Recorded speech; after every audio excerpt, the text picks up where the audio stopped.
Il y a quelque temps, je crois avoir prêché ce message. Je ne me rappelle pas où. Je ne sais même pas si c'était sur Zélo. Et comme sur Zélo, on ne peut pas s'y étendre trop longtemps. Je me dis, ben pourquoi pas. Et puis je me dis, vous savez une chose, ça ne me dérange pas de prêcher 2 fois le même message. Pour la bonne raison, ce que j'ai reçu, c'est jamais refroidi. Ce que j'ai reçu, c'est toujours vivant. Chacun son message. Chacun son message. Et je bénis Dieu pour ce qu'il nous donne, parce que ce qu'il nous donne, bien sûr, premièrement, ça nous parle à nous, mais on se dit, c'est bon pour un, c'est bon pour tous. Nous avons tous le même maître, et il a toujours sa même parole. Il ne change pas sa parole. Sa parole demeure sa parole. Et nous savons que sa parole est la vérité. Nous voulons être conduits par cette vérité, par sa parole. De ne pas se tromper. Il a dit, je suis la vérité. Il n'est pas seulement venu nous parler d'une vérité. Il a dit, moi, je suis la vérité. C'est-à-dire, si tu me suis, tu marcheras dans la vérité. Tu connaîtras ce que la vérité a à te dire. Tu pourras faire ce que la vérité te donnera à faire. Et tu pourras être vainqueur en toutes choses selon la vérité que Dieu te propose. Alors, nous voulons marcher dans cette vérité-là. C'est de cette façon que nous avançons. Moi, ça me fait quelques années que j'avance dans cette vérité. Quand j'ai failli un tout petit peu, je me suis trompé de chemin. Alors je ne veux pas me tromper de chemin, j'ai qu'un chemin à suivre, la vérité. La vérité, c'est le Christ, c'est le Maître Jésus. C'est un bon maître, vous savez, c'est un bon maître. C'est un maître merveilleux. Vous savez qu'il est écrit dans Ésaïe 2:5, nous l'appellerons l'admirable. Mais le texte original, c'est pas admirable, c'est le merveilleux. Le merveilleux. Parce qu'il fait tout à merveille. Et il est dit qu'il parle à merveille. Mais bien sûr, ces paroles sont des paroles de vie, parce qu'il dit, je suis la vie. Alors écoutez, c'est la vie qui nous parle. Et il est écrit qu'on peut se nourrir de cette vie-là. Cette vie-là qui est vraiment une nourriture, et cette vie-là, c'est vraiment un breuvage. Notre âme peut vivre éternellement par cette vie-là. C'est une vie qui fait vivre notre âme et notre esprit, et qui nous ferme l'enfer pour l'éternité, et qui nous rend vainqueurs sur les œuvres sataniques. Quelle importance, moi. Quelle importance. Donc nous voulons plus que jamais s'armer de la vérité, s'armer de la vie, mais pour cela, il faut marcher sur le chemin. Il a dit, je suis le chemin. On marche sur ce chemin, parce que c'est ce chemin qui mène à Dieu. Il n'y a pas d'autre issue. Il n'y a pas d'autre don qui fut donné en dessous du ciel pour sauver l'humanité, pour sauver l'homme, que le nom de Jésus. Pas d'autre moyen, pas d'autre salut. Le salut porte un nom, c'est Jésus. Et puis ce nom, c'est la grâce. Une grâce parfaite. Alors il fait grâce à qui il veut. Il fait grâce à qui il veut. Et même si les gens ne seraient pas d'accord, on pourrait faire grâce à un criminel. Si Dieu veut faire grâce au criminel parce qu'il se repent et qu'il croit, eh bien Dieu le fera. Et qu'importe pour ceux qui ne sont pas contents. Parce que vous savez qu'il y en a qui se mettent que derrière leur bonté, leur gentillesse. Oh, je n'ai pas besoin de te convertir, moi je marche, moi je suis gentil, je fais aucun mal. Mais le plus grand des péchés, c'est de repousser le Seigneur. Ça, c'est un grand péché. Parce que ça, c'est le péché du diable lui-même. Et nous ne voulons surtout pas faire ça. Nous ne voulons pas rejeter le Maître. Nous voulons au contraire s'approcher de lui, se serrer très fort en lui. Parce que si nous le voulons, il nous attire par des cordages d'amour et par des liens d'amitié. Et ça, c'est très fort. C'est plus fort que toutes les chaînes de Satan, parce que quand ces cordages d'amour nous touchent pour nous libérer, les chaînes se brisent. Les chaînes d'airain et les verrous de fer disparaissent, ils fondent, ils disparaissent. Ils n'ont plus de pouvoir, ils ne sont plus là. On est libre, on est attaché par son amour. Et ça, c'est important. Dans la parole de Dieu, on se rend compte que l'âge ne compte pas. L'âge ne compte pas. Qu'on soit tout jeune ou qu'on soit tout vieux, c'est exactement pareil. Il fait grâce à celui qui demande la grâce. Et puis il peut se servir d'un jeune comme d'un vieux. Écoutez, parce que la force ne viendra pas du jeune ni du vieux. Et Jésus dit, ce ne sera pas par la puissance. Enfin, il le dit, on le trouve dans le livre de Zacharie, mais comme il est la parole de Dieu, et tout ce qu'il dit Dieu, il le fait dire par son Fils, il le fait avec son Fils, quelque chose de très très important. L'homme ne vivra pas seulement de pain, de toute parole qui sort de la bouche de Dieu, mais surtout, ça ne sera pas par la puissance, ni par la force humaine, mais par mon esprit. Et nous savons que l'esprit s'appelle l'esprit de Dieu, et l'esprit de Jésus. Et c'est très important. Alors nous voulons être conduits selon toute la volonté de Dieu. Il y avait un roi en Israël, le premier de tous. Il s'appelait Saül. Oh, il avait des qualités, quand on le voyait, on voyait le plus bel homme du monde peut-être. Et il dépassait tout le monde d'une tête. C'est le plus grand en Israël devait lever la tête pour le regarder. C'était tellement qu'il était grand. Il avait des qualités incroyables, il était humble, il était doux, il était gentil. Parce que Dieu ne choisit pas un méchant pour une œuvre. Il choisit celui qui se confie en lui et qui l'aime. Et il y eut un temps où il s'est confié en Dieu véritablement. où il a aimé Dieu véritablement. Il était bien. Et Dieu l'aimait. Dieu aimait Saül. Et puis il l'a appelé donc à être roi. Le premier roi, parce que c'est le peuple qui avait demandé un roi. Dieu a donné un roi. Bon. On savait que ça ne pourrait pas durer toujours, parce que le véritable roi devait venir de David, de la tribu de Juda. Lui ne l'était pas. Il était de la tribu de Benjamin, donc il ne pouvait pas. Mais seulement David le pouvait. Mais c'était un roi pour un temps. Pour un temps, Dieu connaît tout, absolument tout. Il n'a pas voulu donner quelqu'un de mauvais. Il était bon, il deviendra mauvais après. C'est incroyable ça. On a du mal à comprendre ça. Hein. Ouais. On a du mal à comprendre ça. Et puis il a commencé, quand le pouvoir est devenu grand, quand on le regardait selon sa grandeur, mais surtout selon sa gloire, selon son pouvoir. Alors ça a changé. Il n'était pas seulement beau, il n'était pas seulement grand, mais maintenant il a du pouvoir et de la gloire. Alors j'imagine qu'on peut devenir orgueilleux. Non, il faut faire très attention. Et lui, il est tombé dans l'orgueil. Hein. Et un orgueil démesuré, parce qu'il aurait été prêt à tuer son propre fils, même s'il le fallait pour son trône. C'était ça. C'était un homme méchant, un homme dur. Il est devenu dur et méchant du jour au lendemain. Et puis, il est écrit que l'Esprit de l'Éternel se retira de lui. Plus tard, quand il sera mort, il nous écrit que David chantera un cantique. Et il parlera de Saül, il parlera de Jonathan. Il y aura c'était des héros. Ils étaient oints, il dit. Mais lui, il a cessé de oindre. Écoutez, pas pour Jonathan, mais pour qu'il soit roi, lui non plus. Son fils ne le sera pas. De toute façon, il faudra que ça vienne un autre roi. C'est prophétisé. Mais l'autre, l'esprit a cessé de loin parce qu'il était devenu mauvais. Et puis on peut avoir été ce qu'on veut, on ne peut pas vivre de souvenirs. J'ai rencontré des gens qui vivent que de souvenirs avant, font jeûner, avant on priait, avant on était bon, avant on était gentil. Et puis, mais ça c'était avant. Alors je leur dis pourquoi aujourd'hui c'est fini. Aujourd'hui tu n'aimes plus Dieu, tu n'es plus gentil, tu n'aimes plus tes frères, tu n'aimes plus le monde, tu veux tuer tes ennemis. T'es quoi? Tu n'es plus un chrétien, alors. Donc tu ne vis plus comme un sauvé, tu n'es plus un sauvé. Je suis obligé d'y poser cette question-là. Alors ils ne sont pas contents. Mais non, c'est pas ce que je veux dire. J'ai très bien compris ce que tu veux dire. Si tu ne te repens pas, mon ami. Et puis on a le droit de se repentir. Parce que ne veut pas l'amour du méchant, il veut qu'il se repent. Et qu'il se convertisse. Et qu'il soit sauvé. C'est marqué, c'est lui-même qui le dit dans les livres d'Ézéchiel. Je ne veux pas l'amour du méchant. Le méchant, c'est lui qui tourne le dos à Dieu.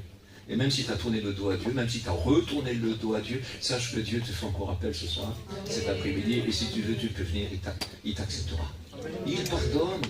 Le sang de Jésus-Christ n'a pas perdu de son efficacité. Pourquoi il est écrit que Jésus intercède avec son propre sang qu'il présente à son Dieu dans le tabernacle céleste dans le ciel?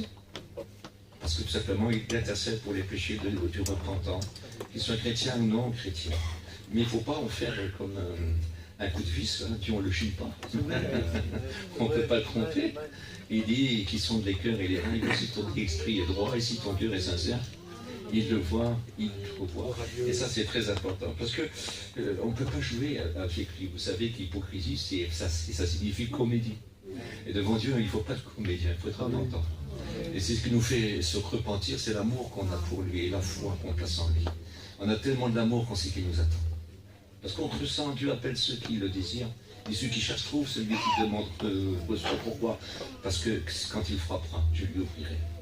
Il n'y a qu'une porte, il dit je suis la porte. Pas plus à aller ailleurs. Il n'y a qu'un nom par lequel on puisse être sauvé, que le nom de Jésus. Et puis il est écrit que quand Dieu reprit son esprit de salut, il lui donna un mauvais esprit. Alors je ne sais pas si c'est un esprit du diable, parce que le Seigneur ne donne pas le diable aux gens. Mais c'est un esprit mauvais qui vient d'Éternel. Certainement, il devenait fou, certainement très dépressif, tellement écouté à côté de ses pompes. Écoutez, je ne peux pas vous dire, j'ai du mal, il y en a qui disent que c'est un esprit diabolique, moi je n'ose pas le dire, parce que ce n'est pas écrit. C'est un mauvais esprit venant de l'Éternel. Donc moi je pense à un esprit malade, non, je ne crois pas. Si je me trompe, c'est pas trop grave. De toute façon, il ne marchait pas trop bien avec le Maître Jésus. Et ce que je voudrais essayer de vous faire comprendre, faites attention, si on aime l'erreur, il ne pourra pas nous garder de force. Il nous laissera partir dans l'erreur. Mais si on aime la vérité, alors la vérité nous conduira. C'est son esprit lui-même qui verra toutes ces choses-là. Et ça, c'est très important. Or, il était très mal, et ses serviteurs, certainement, ils avaient déjà combiné ça entre eux, parce qu'ils voyaient qu'il n'était pas bon quand il était agité par cet esprit-là. Et puis, Il dit, mais maître, au roi, pourquoi on ne t'appelait pas un homme? Et c'est un bon musicien qui chante bien. Et quand il viendra, il jouera, et puis ça le soulagera. Et on ne sait pas pourquoi que ça lui dit, ben, allez me chercher un homme comme ça alors. Il avait tellement mal. Donc vous voyez, c'est des mauvaises pensées qu'il a. C'est des pensées de peur, de terreur. Des pensées où il voit noir. Où il pourrait faire même des choses très graves. Parce qu'il est mal dans sa peau. C'est ça. Et j'ai l'impression que c'est ça. Si c'est pas ça, c'est pas grave. Aucune de toute façon, même quand Dieu lui donne un ordre, il est bien obligé de tout obéir. Ce que je voudrais essayer de vous faire comprendre dans cet après-midi, c'est que un serviteur se lève et dit, mais j'en connais un, moi. Et je crois que j'ai fait combiner ces trois points. Il dit, mais j'en connais un. Si vous voulez, on le lit. Hein. Écoutez ce qu'il dit. Allez. L'un serviteur prit la parole et dit, voici, j'ai vu un fils d'Isaïe de Bethléem qui s'est joué. Écoutez-moi bien. C'est aussi un homme fort, vaillant, un guerrier. Il parle bien. Le vrai texte, c'est il parle de tout. On verra après. D'une belle figure agréable. Et l'Éternel est avec lui. Quelle belle importance. Choisi, c'est-à-dire qu'il est choisi, employé, et l'Éternel est avec lui. Et voilà ce qui est important. L'Éternel est avec lui. C'est-à-dire comme il sait qu'il est privé, parce que Samuel lui avait dit, voici Dieu se retire de toi, voici l'Éternel a choisi un homme, un autre qui fera toute sa volonté, et il te rejette à toi au niveau de la royauté. Il est écrit que cet homme-là, l'Éternel est avec lui. Il se dit, peut-être je vais me réconcilier. Peut-être que Dieu fera quelque chose avec moi. Dieu est prêt à se réconcilier avec les gens, mais ne pas les suivre dans leur choix et dans leur volonté. Écoutez, s'ils ont le choix et la volonté d'aimer Dieu, de se repentir, d'accord, il est prêt à recommencer. Mais si ce n'est pas le cas, on ne peut pas mettre Dieu dans sa poche. Ce n'est pas Dieu qui doit nous suivre, c'est nous qui doit le suivre. Ce n'est pas c'est pas à nous à dire à Dieu ce qu'il doit faire. On doit d'abord faire ce que lui demande. C'est pas moi qui le dis, c'est la Bible, non? Ça, c'est très important. Là, nous allons commencer, c'est de voir ces 4-5 points là. Ils sont très très importants. Écoutez. Qui sait jouer. Voilà. Voilà.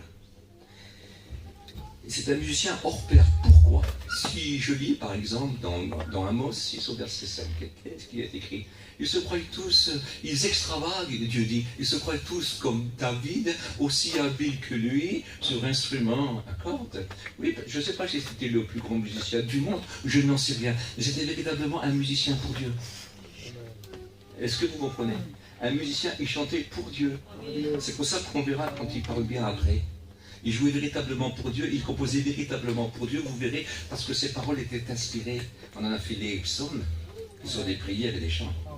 Donc c'est quelque chose de très important. Et il sait jouer, parce que quand il joue, il plaît à Dieu. Parce que cet homme-là, ce n'est pas n'importe qui, c'est un champion. Et là, bien, il est encore adolescent. Vous savez que c'est encore avant qui se passe Goliath. L'histoire de Goliath vient après.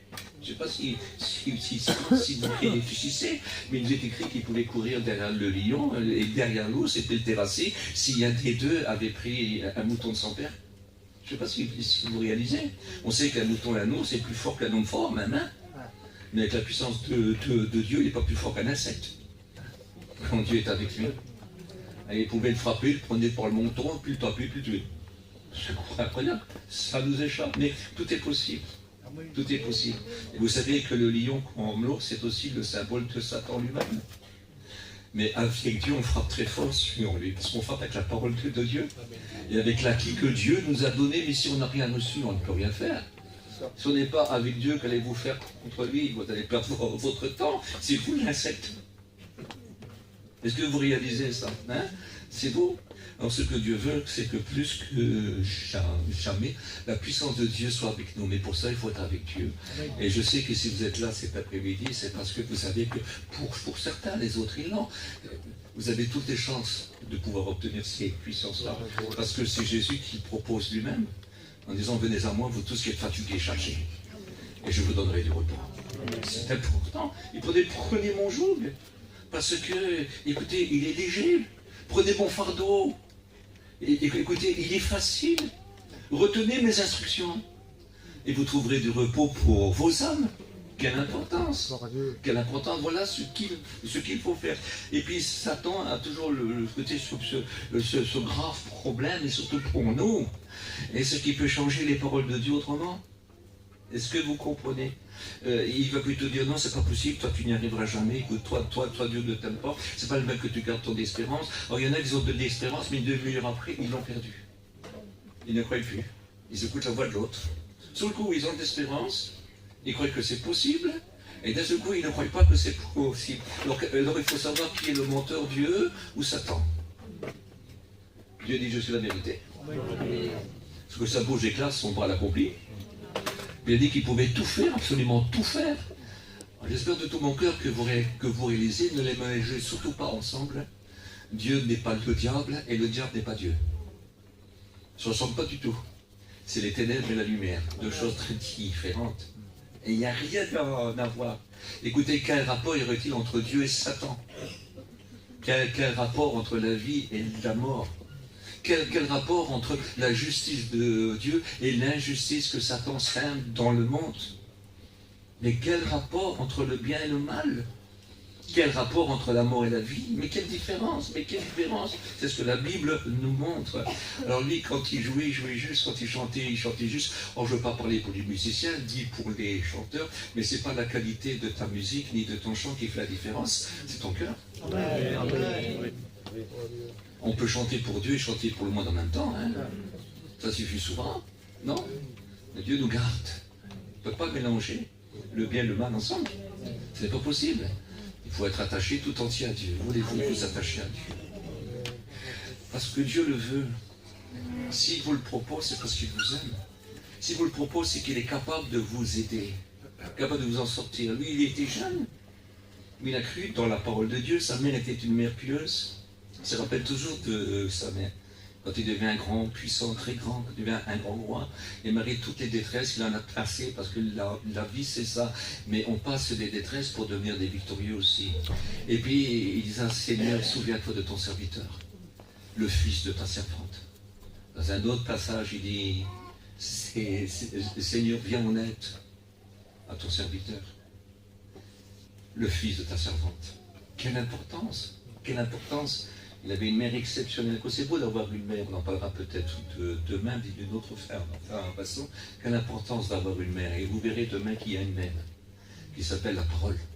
Et vous verrez demain soir pour les foyers, la femme idéale, le ménage idéal. C'est quoi? C'est l'église de Jésus-Christ qui peut trouver une femme vertueuse. Pas que c'est lui qui la rend. Parce que tous les hommes sont des pécheurs et toutes les femmes sont des pécheresses. Là, avec le maître, tout change parce que sa fiancée et son épouse, c'est une autre affaire. Elle n'est pas destinée au mal, elle est destinée au bien. Quelle importance. Donc il le sait, il sait jouer parce qu'il joue pour Dieu. Il joue pour Dieu. Et puis, voyez-vous, il y en a qui jouent sur l'instrument, mais il y en a qui jouent avec leur bouche. Il y en a qui jouent avec leurs mots, il y en a qui jouent avec l'apparence. Et ça, c'est pas bon. Il faut même avoir une apparence sombre. Je n'aurais jamais cru que c'était une femme pareille. Je n'aurais jamais cru que c'était un homme pareil. Mais quel chrétien on l'avait jamais discerné. Et quel chrétien, on ne le voyait pas, c'était simple, c'était dans l'ombre, tout était fait dans l'ombre. Et après on se rend compte parce que il faut que toutes les œuvres soient mises à la lumière. Et puis un jour Dieu met nos œuvres à la lumière. Il n'y a aucune importance si les gens ne font pas toujours cas de nous, de notre fidélité, de notre amour, de notre ponctualité, de notre... Écoutez, on est toujours là à tous les rendez-vous. On n'est pas remarquable. Quand il faut faire quelque chose, on le fait. On ne se fait pas remarquer. On ne cherche pas les merci ni les regards. Et bien souvent, on peut faire les choses en cachette dans l'ombre quand personne ne les voit. On le fait pour le maître. Est-ce que vous comprenez? Ça c'est beau. Ça c'est jouer pour Dieu. C'est le bon jeu. Le bon jeu. Écoutez, un jour, on trouve toujours de la joie dans un jeu. Hein. Et quand on fait un jeu, ben écoutez, quand on le fait avec joie pour Dieu, il dit tout ce que vous faites pour Dieu, faites-le avec joie, sans murmurer. Et quand on le fait avec joie, sans murmurer, on ne cherche pas une récompense. On ne cherche pas, on le fait avec plaisir. Parce que quand on aime, vous savez très bien, il y a plus de plaisir à donner qu'à recevoir. Est-ce que c'est vrai? C'est une réalité. Que Dieu soit béni. Amen. Voulez-vous qu'on continue? Amen. Voilà. Et c'est aussi un homme fort. Oui, c'est un homme fort. Mais si vous le regardez à l'âge qu'il a, à ce moment-là, vous avez vu un adolescent qui n'est pas formé comme ses frères. qu'il n'est pas encore l'homme qu'il devait devenir. Bien sûr, plus tard, il sera fort. Il deviendra comme ses frères, comme Eliab, Shama, Abinadab, et j'en passe. Ce sont les noms des 4 autres, on ne les connaît pas. Mais quelle importance! Quelle importance! Mais là, c'est un enfant, parce que ce n'est pas votre force, on n'en a pas besoin, Dieu n'en a pas besoin. Même si tu serais le roi des bégayeurs, continue à prêcher. Même si ta connaissance, elle est petite. Il est écrit que nous sommes l'ouvrage de Dieu créé en Jésus-Christ pour accomplir des œuvres bonnes qu'il a lui-même préparées d'avance afin que nous accomplissions. Et les petites choses que tu crois qu'elles sont toutes petites, le plus grand que nous croyons ne peut pas le faire. Dieu t'a choisi à toi pour le faire. Alors ça n'a aucune importance. Les grands vont remplir tes stades. Les petites salles comme nous, les grands, vous ne les verrez pas. Ils ne pourront pas faire ce boulot-là. C'est vous qui les verrez, c'est moi qui les verra. Et à partir de ce moment-là, c'est une autre affaire. Est-ce que vous êtes d'accord avec ça? On ne cherchez pas ce qui tape aux yeux. Ce qui compte, c'est le cœur. C'est très très important. C'est un homme fort parce que Dieu t'a fait que lui. Vous savez, moi, je suis un petit peu délicat, un petit peu très difficile. Si je veux qu'un homme prie pour moi, il faut que j'ai confiance en lui. Non? C'est pas un homme. Alors je ne regarde pas à l'apparence, je ne regarde pas à sa connaissance, je ne regarde pas à sa facilité de prêcher, du moment qu'il a les témoignages d'un vrai chrétien. Prie pour moi, mon frère. Est-ce que vous comprenez? Ça m'arrivait à dire à des petits-enfants, les embrasser, tout ça, n'oublie pas de prier pour moi. Parce que je sais que Dieu écoute les cœurs d'enfants. Et les cœurs vrais, sincères. C'est pas l'apparence qui compte. C'est la prière. C'est la prière. Est-ce que je vous ai parlé hier de la maman qui s'est fait écraser sur une route une fois? Je vous ai dit ça hier Ah, ben voilà. Alors c'était une petite mission, c'est très très vieux, c'est une trentaine d'années. Une petite mission de 60-70 campings, à l'époque c'était pas plus grand. Et puis il y avait un petit chapiteau au milieu, puis un serviteur de Dieu qui aujourd'hui est parti vers le Seigneur. Et il y avait là, il faisait des petites réunions pour les enfants, des enfants comme lui là. Vous voyez, 8 ans, 10 ans, 11 ans, 12 ans, il ne voulait pas, c'était juste pour les petits enfants, pas pour la jeunesse. Et puis d'un coup, un autre vient, comme ça, il parle à l'oreille, une maman s'est fait écraser là-bas. À 700-800 mètres, une maman s'est fait écraser. Elle est mal, hein, c'est foutu. Et l'autre, lui, il ne veut pas alerter les enfants, il ne veut pas courir là-bas, il dit les enfants. Une maman a été écrasée. On va se mettre à genoux, mettez-vous à genoux les enfants, puis demandez à Jésus. Et justement, il avait parlé de Jésus, des miracles, des choses, Jésus qui est bon, qui écoute tes prières. Et tous les enfants se sont mis à genoux. Et ils ont prié. Et puis la maman, elle s'est levée.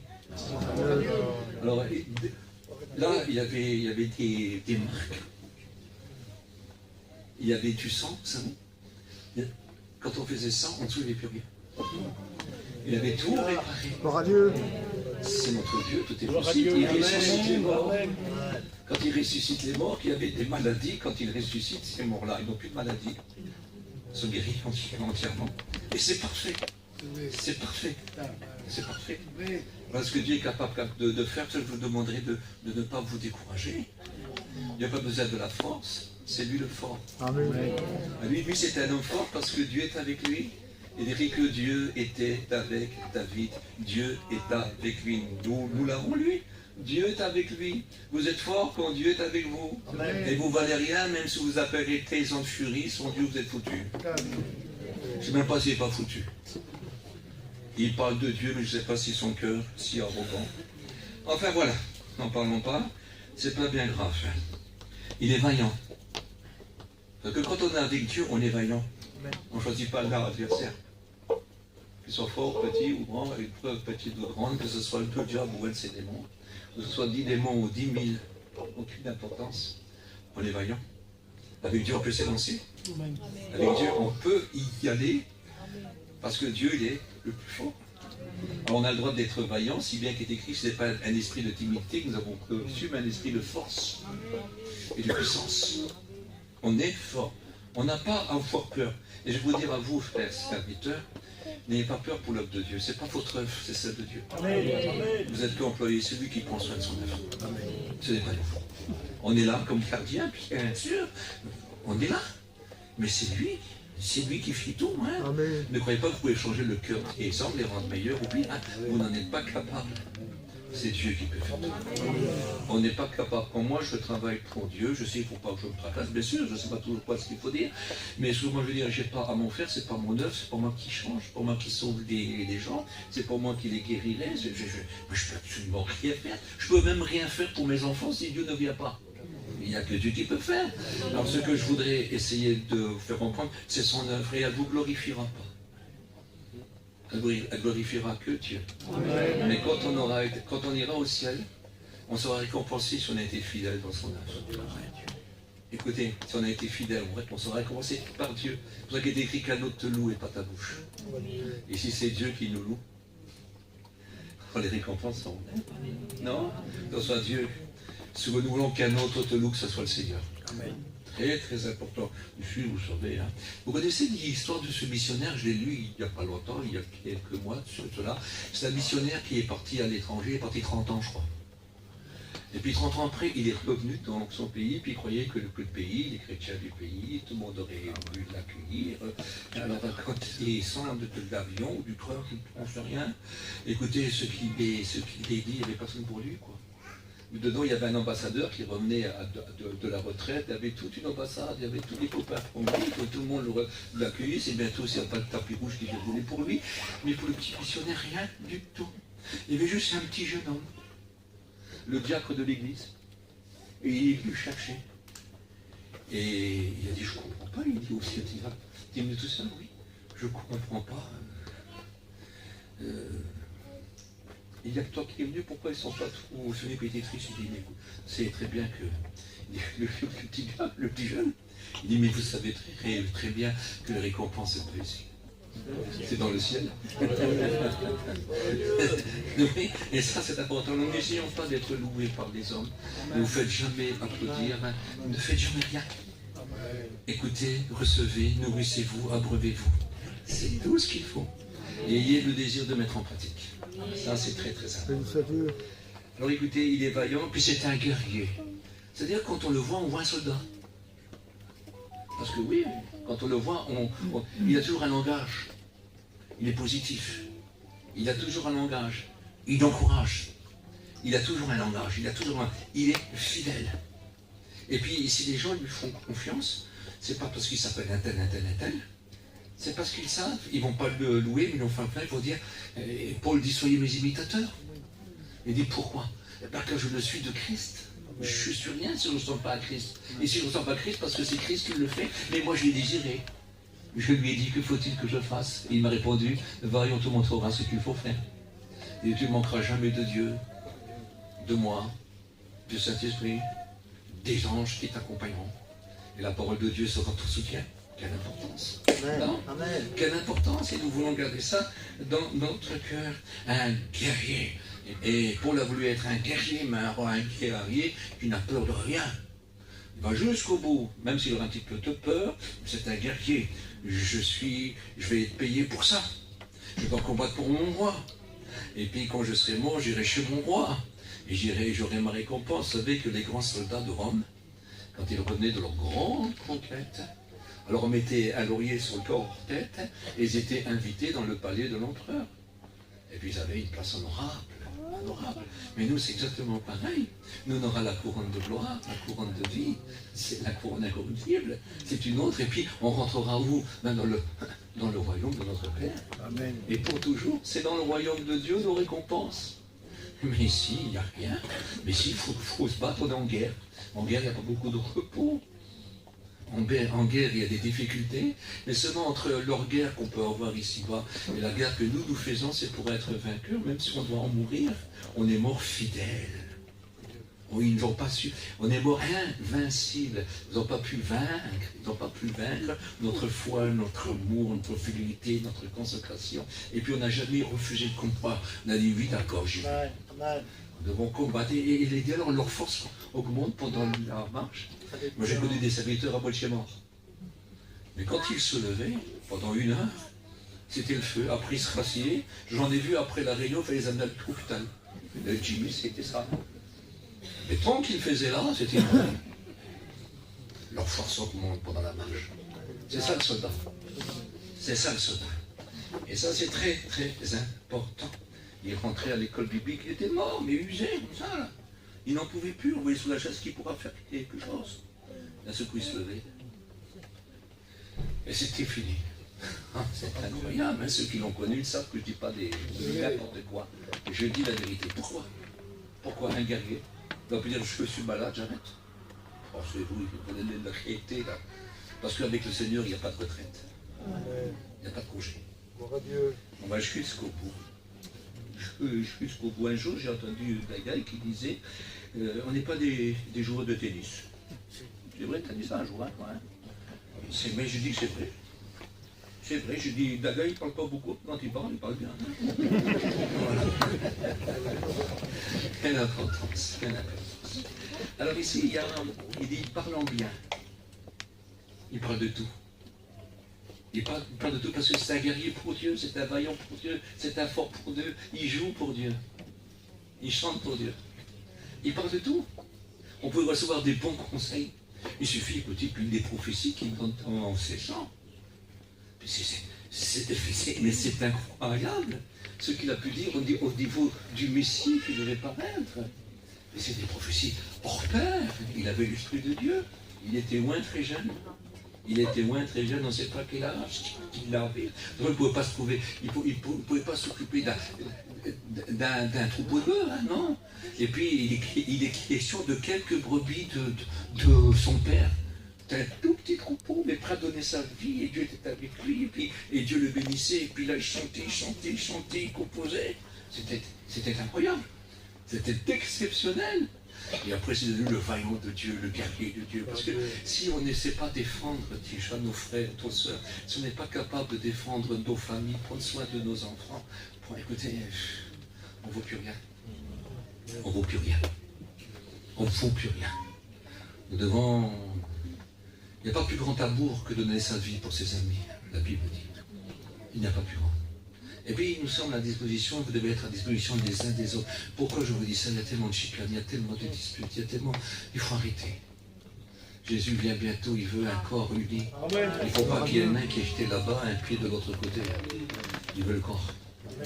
Très important. J'insiste. J'insiste parce que tout le monde dit il va venir bientôt. Alors, il faut mieux être prêt. Parce qu'il ne prendra que celui qui l'attend. Parce que quand le train a passé, il ne revient pas. Il vient une seule fois enlever son église. Vous réfléchissez à ça? C'est très très important. Hein. Je vous demande d'ouvrir vos yeux. Je ne suis pas venu pour vous épater. Hein. Je suis venu pour faire mon boulot. Et je vais faire mon boulot bien, le mieux possible. J'aime prêcher, c'est pas ça. Hein. J'aime prêcher, bien que parfois je le fais avec tremblement parce que je me dis que j'ai la pensée réellement de Dieu. Je crois que souvent les messages que je reçois quand je suis tout seul et que je vais souvent viennent de Dieu. Je sais quand, moi je ne parle pas souvent, mais je sais quand j'ai le message. Et aujourd'hui je sais que j'ai le message. Et j'aimerais tant que vous le réalisez, véritablement. Écoutez, il parle de tout. Parce que, écoutez, vous savez que Jésus fut appelé le fils de David. Et nous voyons dans les psaumes que David, dans ses chants, a parlé du Christ. De sa mort, de sa résurrection et de son bien qui ferait. Je ne rentre pas dans les détails, ça sera pas trop loin. Il faudrait faire une réunion d'évaluation. Et on faudrait peut-être pour 2 jours. De tout ce qu'il a pu expliquer. L'homme n'était plus là, il a parlé de la fin des temps, il a parlé, écoutez, de tout, parce qu'il a parlé de la parole de Dieu. Et cette parole s'appelle Jésus. Il a lui dit que par l'Esprit de Jésus, ce qu'est homme a prophétisé. C'est important. N'a-t-il pas dit, David a parlé de moi?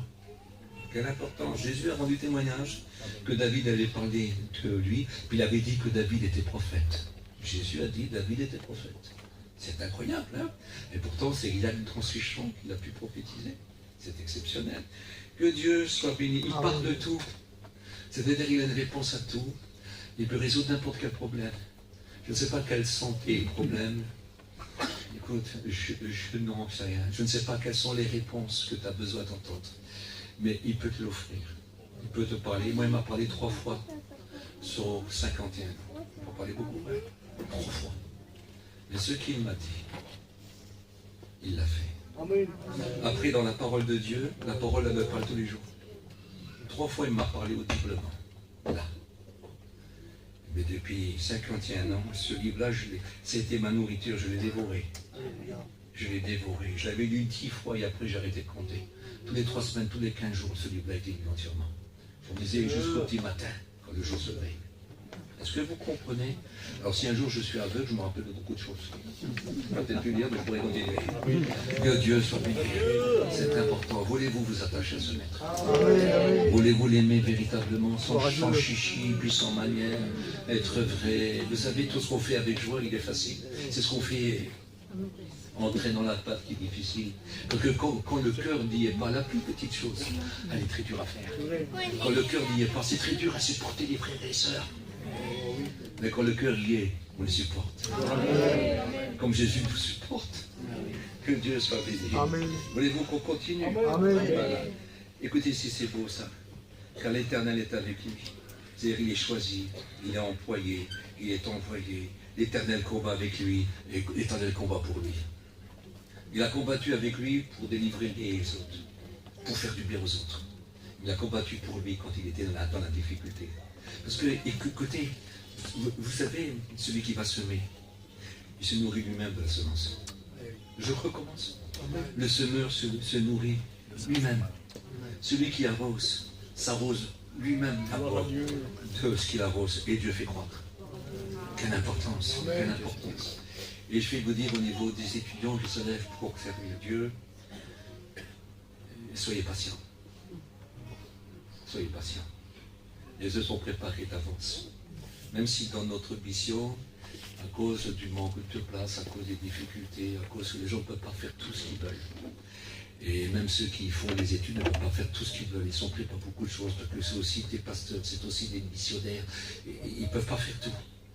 Et ce que je voudrais essayer de vous comprendre, Dieu sait. Dieu sait tout ce qui se passe. Et tout ce qui peut vous empêcher. Mais si Dieu vous a appelé, les œuvres que vous ferez sont déjà préparées d'avance. Alors je vous en supplie, si vous êtes loin, ayez de la patience. Vous savez qu'il a eu du mal.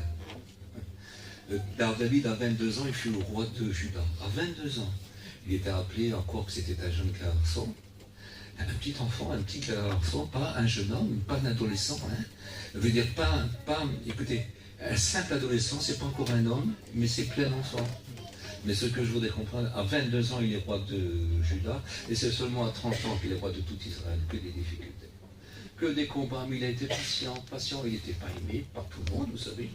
Il était toujours pourchassé, comme on pourchasse une petite sauterelle dans un désert. Voilà ce qu'il dit, il était. Rien d'autre. Il ne s'est jamais senti grand. Il disait, mes ennemis sont nombreux.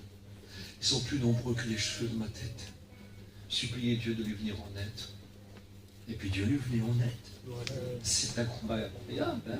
Et puis il en faisait un chant. Et ce chant-là, sans s'en rendre compte, c'était une prophétie.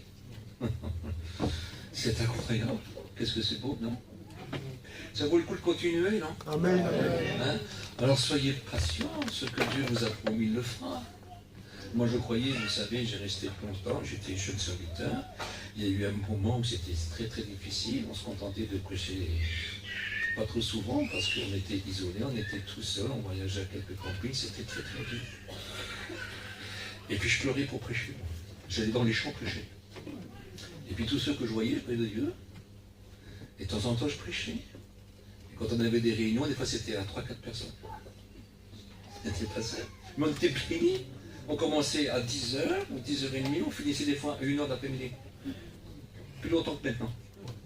Donc on priait 10 fois, on chantait 20 fois, c'est même pas la peine. C'est aujourd'hui qu'on était à 300. On aimait Dieu, puis un jour, et un jour, Dieu me rappelle ailleurs, je dis, voilà, je travaille beaucoup. Et puis il me dit comme ça, maintenant je vais t'envoyer dans mes églises. Tu vas fortifier, édifier et relever. Je dis, mais comment je vais faire, Seigneur? Comment je vais faire? Il dit, c'est moi qui t'envoie. Et j'ai jamais demandé à une église de venir. Est-ce que je vous ai déjà proposé quelque chose? Est-ce que je vous ai appelé? Je n'ose même pas appeler parce que si j'appelle, ils ne veulent pas que je veux venir. Moi, je dis rien du tout.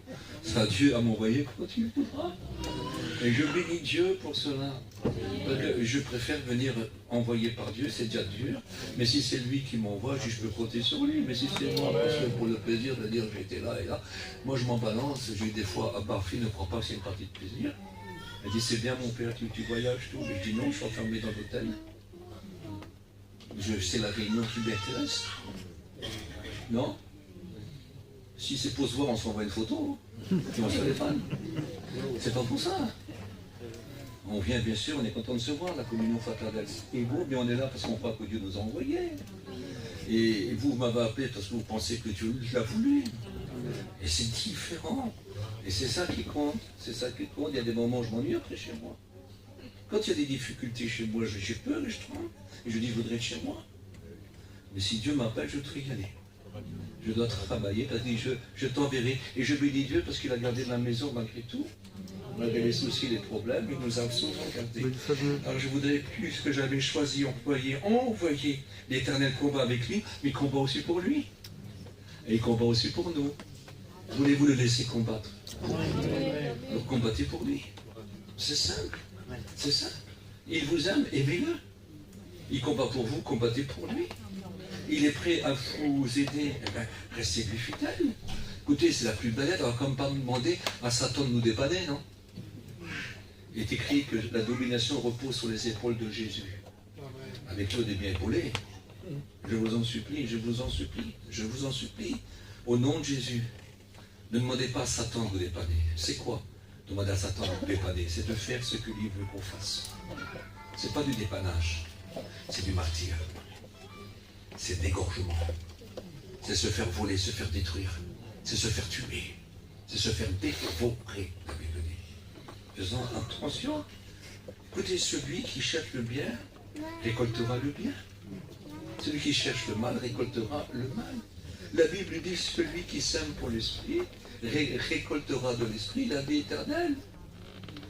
Mais celui qui sème pour le mal récoltera du mal la perdition. Que Dieu nous garde. Alléluia. Celui qui a le Fils a la vie. Amen. Celui qui n'a pas le Fils n'a pas la vie. Quelle importance. Voulez-vous que nous prions ensemble? Amen. Merci pour ta parole. Amen. Car ta parole est la vie. Ta parole est le chemin. Et ta parole est la vérité. Amen. Et l'une ne vient au Père que si ce n'est que par ta parole. Et ta parole, c'est Jésus. Elle porte un nom et c'est la grâce. Et cette grâce, source de salut pour tous les hommes, a été manifestée, mais elle nous appelle à renoncer à l'impiété. Nous voulons marcher pour toi, vivre pour toi. Nous voulons être comme ce David, Seigneur. Parce qu'après tout, il n'était pas plus fort que nous, mais tu l'as rendu plus fort que nous. Tu l'as rendu vaillant, tu l'as fait gagner. Parce qu'il savait jouer pour toi. Il savait trouver son plaisir en toi. Et puis il pouvait parler de tout. Parce que tu lui faisais parler de toi. Il était agréable, d'une belle figure. Il était d'une belle figure, je n'en ai pas parlé de ça. Voulez-vous qu'on en parle un petit peu de sa belle figure? Il était beau. Mais surtout beau pour Dieu. Il était beau. En vérité, il était beau. C'est pas Saül et c'est pas son fils Absalom. Mais c'est David, il était avant tout beau pour Dieu. C'est un genre comme Joseph, il était beau, mais Joseph était beau pour Dieu. Pas pour le mal. Et si je lis dans le Cantique des Cantiques, chapitre 2, verset 14, qu'est-il écrit? Dieu dit, viens ma colombe. Toi qui te caches dans les fentes escarpées du rocher, fais-moi voir ton visage. Fais-moi entendre ta voix. Car ton visage m'est agréable et ta voix est douce. C'est beau ça, non? Les fentes escarpées du rocher, Jésus s'appelle le rocher. Et toutes ces fentes qu'il y a dans ce rocher où on peut se réfugier, c'est ses plaies, ses blessures. Là, le sang nous lave de tout péché. Il nous guérit de toute maladie. Il dit, viens. Tu es ma colombe, c'est-à-dire que tu as fait la paix avec moi. Tu as la paix. Tu as la paix. Tu as ma paix. On sent dans les bons paix. Écoute, viens te réfugier. Le prédateur veut te dévorer, mais viens te réfugier là, tiens, toujours. Et puis, tu sais, ton visage va être agréable. Vous savez, quand on prie, quand on se présente devant lui, il est content. C'est où ça?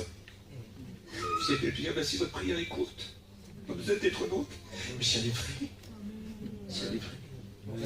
Et quand on se présente là, ton visage est agréable, tu es le bienvenu. Je suis content de t'être là. Parle-moi. Parle-moi, ta voix est douce. J'aime, t'entends, j'aime ta prière. Mais il faut se réfugier vers lui. Voulez-vous vous réfugier vers lui? Prions. Alléluia. Merci pour ta parole. Amen. Combien ta parole est belle. Rien ne vaut ta parole. Seigneur, elle me nourrit en moi véritablement. Mon courage, je la puise là. Et je suis content que je n'ai pas besoin d'être fort. car toi tu es fort. Je n'ai pas besoin de tout savoir, toi tu sais. Et par ton esprit, tu sais me révéler. Oh, tu es merveilleux. Amen. Mes efforts sont inutiles. Ce qui est utile, c'est mon amour pour toi. Amen. Parce que Seigneur, si je veux être agréable, je veux quelqu'un qui vit en paix avec toi. Je veux être appelé Colombe. Colombe. Je veux l'esprit du Seigneur. À toi toute la gloire. Tu dis, celui qui n'a pas l'esprit lui appartient pas. Oh, Maître, à toi toute la gloire. Amen. Au nom de Jésus. Amen. Amen. Voilà, que Dieu vous bénisse. Je ne fais pas d'appel, ça ne m'intéresse pas de faire appel. Et c'est à vous d'aller vous réfugier chez lui. Amen. Vous connaissez le chemin? Elle vous dit, vous connaissez le chemin? Alors, marchez-y. Amen. Que Dieu vous bénisse.